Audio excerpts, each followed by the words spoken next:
Chapter 4.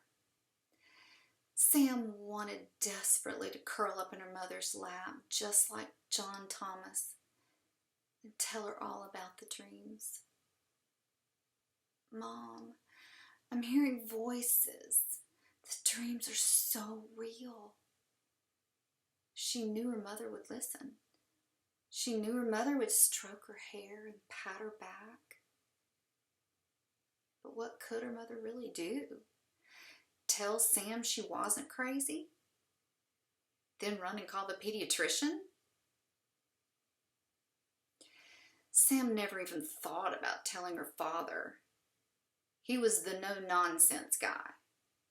His world was black and white, right and wrong, detention, suspension. Yes, Sam, I hear you. But I think you're crazy, and I have arranged for you to attend a special school in Arlington. But he had to ask the question. Her nightmare was now out there, hanging like one of those voice bubbles in a cartoon. She was in the witness chair. Could she still claim cramps? But Dad wouldn't want to talk about that. Oh, baby, I'm so sorry. And Sam knew that her mom actually did really mean it. The hot stabbing needles at the back of her eyes threatened to betray her. What you dream about?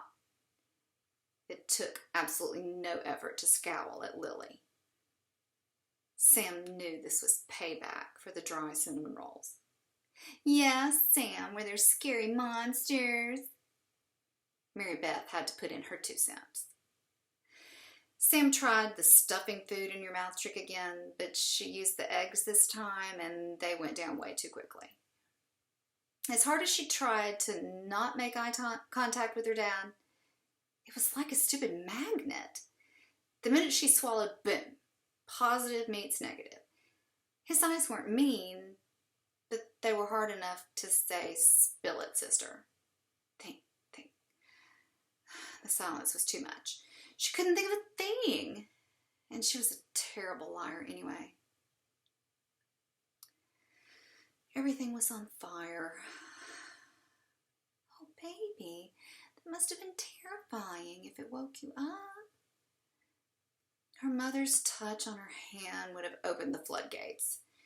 If Mary Beth hadn't excitedly interrupted with the tale of the fire department's visit to her elementary school during her nonstop babbling about the fire truck and the smokehouse, Sam was able to shove in more bacon and regain her composure. Blah, blah, blah.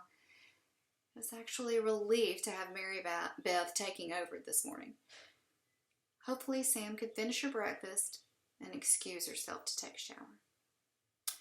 You know, we always send home an exit plan with our kindergartners when we do our unit explaining how and when to use 911. I teach fire safety every year, but we haven't been over our own exit plan since JT was born. Why don't we do that this morning since everyone is awake? When Mom smiled, Sam did feel a little bit better. We should have time before you girls have to be at your soccer game. Sammy. She hated it when her dad called her Sammy. It was really windy this morning when I was running. She'd been right about the running. Would you mind watching JT today instead of going out to the soccer fields? He just got over that ear infection, and I don't think the wind would be too good for it. The little better feeling plummeted back to the festering bad mood. But she did have one more mouthful of eggs to disguise her. Sure, Dad. The next hour was wasted enduring the acting out of the exit plan. Since JT was still in a crib in her mom and dad's room, they practiced exit plan number 1.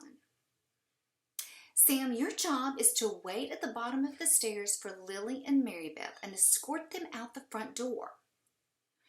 They practiced this version a few times with various scenarios depending on where the worst of the fire might be. You've got to love a kindergarten teacher. Now let's see if JT wants to stay in his big boy bed upstairs. His future room was next to Lily and Mary Beth. Of course, Lily and Mary Beth shared a room because they shared everything. It made sense for Samantha to move upstairs and have JT downstairs near the master bedroom. Why do I have to always be the loser in this family because I'm the oldest? I always get the worst deal. Make Lily and Mary Beth take that room and give me theirs. As Sam was creating the argument, she knew cramming 2 people into that room wasn't logical. But she was a teenager, so she did not have to be logical. But her father always had the final say. Lisa, don't you realize that all 3 girls will be sharing one toilet and one tub? I know it makes more sense to have Sam move upstairs, but I'm not sure we can survive all 3 of them in one bathroom. Her father's whisper, he thought no one could hear, sounded more exhausted than mad. Sam almost felt bad for acting like a brat, but it really was not fair to make her move all of her stuff. So the nursery landed the smallest room, and Sam had been able to stay put downstairs. After much tickling of JT and role-playing, the new upstairs arrangement, it was time for the girls' soccer game. You know that JT is trying to give up taking his afternoon nap, so just read him a few books, get him still, and you should be able to tell if he'll take a nap today or not. Get him still? Maybe Mom was really the crazy one. Sam laughed as JT rolled around on the floor like he was a hamster ball. When everyone finally left, Sam sat in the nursery and read to JT. Sunshine poured into the room and made it feel like spring, not February. Sitting in the sun made Sam so sleepy, and her yawning decided that JT definitely needed a nap. How many times had her mother said, "I have to sleep when the baby is sleeping. Get your own whatever, Samantha." She nuzzled JT as she walked down the stairs. He put his little head on her shoulder. That made her even more tired. And she used it as her justification that he really did need a nap. When she put him in his crib, he looked at her like, what game are we playing now? But as soon as Sam walked out of the door, the wailing began. Okay, maybe she could put her pillow over her head and drown out the racket. You sleep at daycare, why do you not sleep at home?